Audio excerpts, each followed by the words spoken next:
मित्रों, श्रीमद् भगवद गीता के छठे अध्याय में भगवान श्री कृष्ण ने अर्जुन को आत्म संयम योग का शिक्षा देते हुए कहते हैं कि हे अर्जुन, जो लोग कर्म फल के विषय में बिना सोचे हुए अपना कर्म करता है, जो मनुष्य इस बात में विश्वास रखता है कि मेरा काम कर्म करना है, काम का फल क्या मिलेगा, यह हमारे सोचने से के विषय में नहीं है।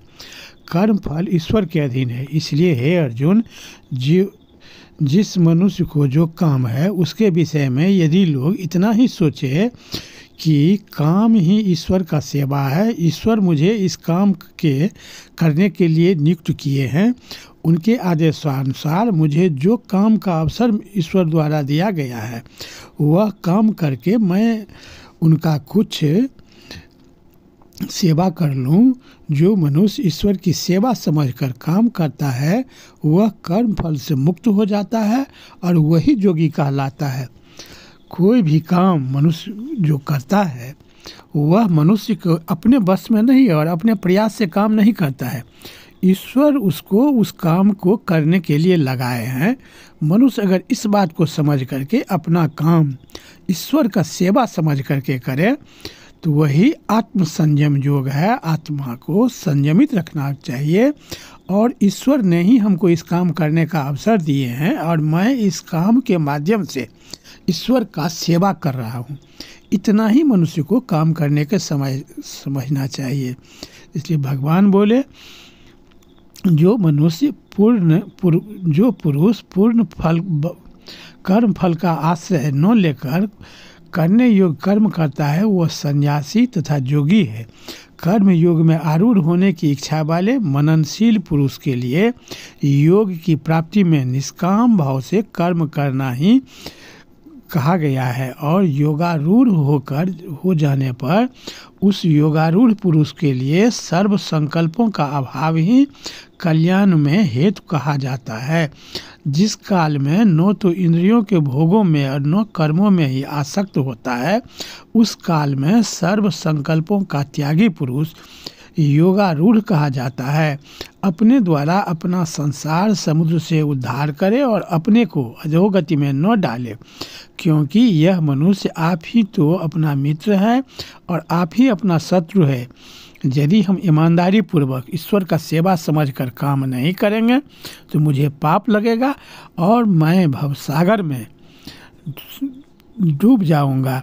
और यदि हमको जीवन में उद्धार होना है, ईश्वर के प्रति आस्था जगाना है, ईश्वर का विश्वास प्राप्त करना है, तो काम को ही हम ईश्वर का सेवा समझ करके अगर हम उसको करते रहें तो निश्चित रूप से ईश्वर हम पर कृपा करेंगे। काम करने के लिए ईश्वर ही हमको नियुक्त किए हैं, न कि हम उसको कुछ कर सकते हैं। ज्ञान में परमात्मा के सिवा अन्य कुछ ही नहीं है। जिसका अंतःकरण ज्ञान विज्ञान से तृप्त है, जिसकी स्थिति विकार रहित है, जिसकी इंद्रियां भली भांति जीती हुई है और जिसके लिए मिट्टी पत्थर और स्वर्ण समान है, वह योगी युक्त भगवत प्राप्त है, ऐसा कहा जाता है।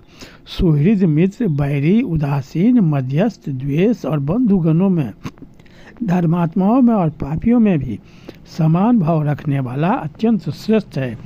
अकेला ही एकांत स्थान में स्थित होकर आत्मा को निरंतर परमेश्वर के ध्यान में लगावे, शुद्ध भूमि में जिसके ऊपर क्रमशः कुशा मृगछाला और वस्त्र बिछे हैं, ऐसे अपने आसन को न बहुत ऊंचा न बहुत नीचा स्थिर स्थान पर करके उस आसन पर बैठकर चित्त और इंद्रियों को क्रियाओं को वश में करके तथा मन को एकाग्र करके अंतःकरण की शुद्धि के लिए योग का अभ्यास करे।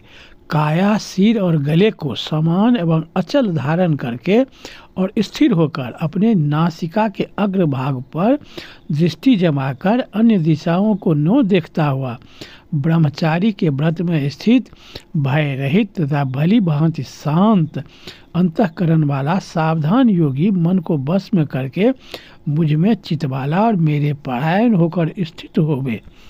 बस में किए हुए मन वाला जोगी इस प्रकार आत्मा को निरंतर मुझ परमेश्वर के स्वभाव स्वरूप में लगाता हुआ मुझ में रहने वाले परमानंद की प्रकाष्ठा रूप शांति को प्राप्त होता है। हे अर्जुन, यह योग न तो बहुत खाने वाले का, न बिल्कुल न खाने वाला का, न बहुत शयन करने स्वभाव वाले का, न बहुत जागने वाला का ही सिद्ध होता है। दुखों का नाश करने वाला योग तो यथायोग आहार विहार करने वाले का, कर्मों में यथायोग चेष्टा करने वाले का और यथायोग सोने तथा जागने वाला को ही सिद्ध होता है। योग न उकताए हुए धैर्य और उत्साह युक्त चित्त से निश्चय पूर्वक करना कर्तव्य है। संकल्प से उत्पन्न होने वाले संपूर्ण कामनाओं को निशेष रूप से त्याग कर मन के द्वारा इंद्रियों के समुदाय को सभी ओर से भली भांति रोक कर मन को परमात्मा में स्थिर करके परमात्मा के सिवा और कुछ भी चिंतन न करे। यह स्थिर न रहने वाला और चंचल मन जिस शब्दार्थ विषय के निमित्त से संसार में विचरता है उस विषय से रोक कर उसे बार बार परमात्माओं में ही स्थिर करे, क्योंकि जिसका मन भली प्रकार शांत है, जो पाप से रहित है और जिसका रजोगुण शांत हो गया है, ऐसे इस सच्चिदानंद घन ब्रह्म के साथ एकीभाव हुए जोगी को उत्तम आनंद प्राप्त होता है। वह पाप रहित जोगी इस प्रकार निरंतर आत्मा को परमात्मा में लगाता हुआ सुखपूर्वक पर ब्रह्म परमात्मा की प्राप्ति रूप अनंत आनंद को अनुभव करता है। सर्वव्यापी अनंत चेतन में एक ही भाव से स्थित रूप योग से युक्त आत्मा वाला तथा सब में समभाव से देखने वाला जोगी आत्मा को संपूर्ण भूतों में और संपूर्ण भूतों को आत्मा में देखता है। जो पुरुष संपूर्ण भूतों में सबके आत्म रूप मुझ वासुदेव को ही व्यापक देखता है और संपूर्ण भूतों को मुझ वासुदेव के अंदर देखता है, उसके लिए मैं अदृश्य नहीं होता और वह मेरे लिए भी अदृश्य नहीं होता। श्री कृष्ण, यह मन तो अर्जुन ने कहा कि हे भगवान, यह मन तो बड़ा चंचल है, इसलिए इसका वश में करना मैं वायु को रोकने की बात अत्यंत दुष्कर मानता हूँ। तब भगवान बोले, महाबाहो, निसंदेह मन चंचल और कठिनता से वश में होने वाला है, परंतु हे कुंती पुत्र अर्जुन, यह अभ्यास और वैराग्य से वश में होता है। जिसका मन वश में किया हुआ नहीं है, ऐसे पुरुष द्वारा योग दुष्प्राय है और वश में किए हुए मन वाले प्रयत्नशील पुरुष द्वारा साधन करने से इसका प्राप्त होना सहज है। यह मेरा मत है।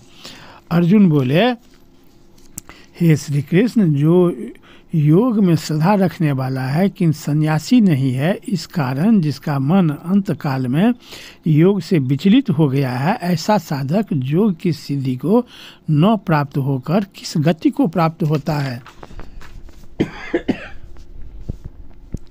तो भगवान ने कहा है, हे पार्थ, उस पुरुष का न तो इस लोक में नाश होता है न परलोक में ही, क्योंकि प्यारे आत्मोद्धार के लिए कर्म करने वाला कोई भी मनुष्य दुर्गति को प्राप्त नहीं होता। योग भ्रष्ट पुरुष पुण्यवानों के लोकों को प्राप्त होकर उनमें बहुत वर्षों तक निवास करके फिर शुद्ध आचरण वाले श्रीमान पुरुषों के घर में जन्म लेता है, अथवा वैराग्यवान पुरुष उन लोकों में न जाकर ज्ञानवान योगियों के ही कुल में जन्म लेता है। परंतु इस प्रकार का जो यह जन्म है सो संसार में निसंदेह अत्यंत दुर्लभ है। वहाँ उस पहले शरीर में संग्रह किए हुए बुद्धि संयोग को समत्व बुद्धि योग के संस्कारों को अनायास ही प्राप्त हो जाता है और हे कुरुनंदन, उसके प्रभाव से वह फिर परमात्मा की प्राप्ति रूप सिद्धि के लिए पहले से भी बढ़कर प्रयत्न करता है। वह श्रीमानों के घर में जन्म लेने वाला योग भ्रष्ट पराधीन हुआ भी उस पहले के अभ्यास से ही निसंदेह भगवान की ओर आकर्षित किया जाता है तथा समबुद्धि रूप योग का जिज्ञासु भी वेद में कहे हुए सकाम कर्मों के फल को उल्लंघन कर जाता है। परंतु प्रयत्न पूर्वक अभ्यास करने वाला योगी तो पिछले अनेक जन्मों के संस्कार से इसी जन्म में संसिद्धि होकर संपूर्ण पापों से रहित हो तत्काल ही परम गति को प्राप्त हो जाता है। योगी तपस्वियों से श्रेष्ठ है, शास्त्र ज्ञानियों से भी श्रेष्ठ माना गया है और सकाम कर्म करने वालों से भी योगी श्रेष्ठ है। इससे हे अर्जुन, तू योगी हो। संपूर्ण योगियों में भी जो श्रद्धावान योगी मुझ में लगे हुए अंतरात्मा से मुझको निरंतर भजता है, वह योगी मुझे परम श्रेष्ठ मान्य है। इसलिए हे अर्जुन, इस बात को समझ जाओ कि जो पुरुष अपने काम को योग समझ करके सभी ओर से अपना मन को हटा करके और इसको अपना कर्तव्य और इसको आदेश को समझ करके योग मुद्रा में आकर के अपना काम करता है, काम के फल पर ध्यान नहीं देता है, काम को ईश्वर की सेवा समझ करके अपना कर्तव्य समझ करके योगियों की भांति अपना काम करता है, उसको सफलता जरूर मिलता है। उस पर में ईश्वर जरूर प्रसन्न रहते हैं और ईश्वर उसको जरूर ही अच्छा फल देते हैं। और मनुष्य जो इस जन्म में काम करते करते अगर मर गया, उसको सफलता नहीं मिली, उसका अगर देह त्याग कर दिया, तो वह संस्कार उसको बना ही रहता है। वह बहुत दिन तक श्रेष्ठ लोगों में निवास करने के बाद किसी योगी या सत्पुरुषों के घर में उसका जन्म होता है। और जब वह कुछ ज्ञान बड़ा हो जाता है और जब वो जवान हो जाता है, तो अनायास ही पूर्व जन्म का ज्ञान उसको पुनः अनायास ही प्राप्त हो जाता है और वह उससे आगे बढ़ने का चेष्टा भरपूर करता है और इस जन्म में वह जरूर सफलता प्राप्त कर लेता है। कि जिस आत्मा में जो संस्कार समाहित हो गया, वह संस्कार आत्मा में बना ही रहता है, वह संस्कार जाता नहीं है कहीं। इसलिए हे अर्जुन, जो संस्कार मनुष्य अर्न कर लेता है, अर्जित कर लेता है, जो कोई भी अच्छा काम करके अगर अच्छा संस्कार अर्जित कर लेता है तो वह इसी जन्म में फलीभूत हो जाता है। और अगर किसी कारणवश इस जन्म में फलीभूत नहीं हो पाया, तो अगले जन्म में उसको इसका फल निश्चित रूप से प्राप्त होता है। वह कहीं जाता नहीं है, वह अनायास ही पूर्व जन्म के संस्कार को, पूर्व जन्म के ज्ञान को अनायास ही उसको स्मरण हो आता है और वह उससे आगे बढ़ने का भरपूर प्रयास करता है और अगले जन्म में वह जरूर उसमें सफल होता है, उसमें उसको सफलता मिलता ही है।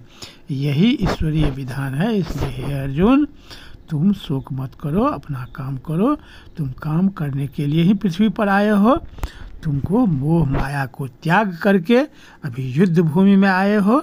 तुमको सभी की ओर से मोह माया को त्याग करके अपना कर्म करना चाहिए, तुमको युद्ध करना चाहिए, तुमको सभी मोह माया से अलग हो जाना चाहिए। ये जो तुम पितामह या गुरुजनों या जिनके प्रति तुमको मोह है, यह इस जन्म का मोह है और इस शरीर का मोह है कि इस शरीर से ऊपर आत्मा है। आत्मा किसी एक शरीर में बंध करके नहीं रहता है, आत्मा कुछ दिन के लिए कहीं एक जगह रहता है। अब मनुष्य का शरीर या जीवन भी नश्वर ही है। कोई भी मनुष्य सब दिन के लिए एक शरीर में निश्चित रूप से नहीं रहता है। मनुष्य में जब जन्म होता है तो उसका मृत्यु भी निश्चित है, उसका शरीर का नाश होना ही भी निश्चित है। वह शरीर आज न कल उसका नाश होगा ही। शरीर तो जन्म नाश होने के लिए ही होता है, पृथ्वी पर जन्म लोगों को मरने के लिए ही होता है। इसलिए किसी के मृत्यु पर शोक नहीं करना चाहिए, मृत्यु के बारे में सोच नहीं करना चाहिए। इसलिए हे अर्जुन, तुम मोह माया को त्याग करके तुम अपने कर्म के पथ पर आगे बढ़ो, उसी में तुम्हारा भी कल्याण है और सबों का कल्याण है। मनुष्य तुम क्षत्रिय हो, क्षत्रिय का धर्म ही है कि पापियों को युद्ध करके उसको संहार करना। और ये लोग सब पापी हैं, पाप कर्म दुर्योधन के साथ खड़े हैं। और इसलिए हे अर्जुन, तुम सभी मोह माया को त्याग करके धर्म के पथ पर चलो और ये युद्ध करो, अपना गांडी उठाओ। यही कर्म योग है। तो मित्रों, बहुत बहुत धन्यवाद। इस सब तरह की कहानी सुनने के लिए कृपया मेरे चैनल के साथ बने रहें। इस सब तरह कहानी हम सुनाते रहेंगे। तो मित्रों, बहुत बहुत धन्यवाद। जय श्री कृष्ण।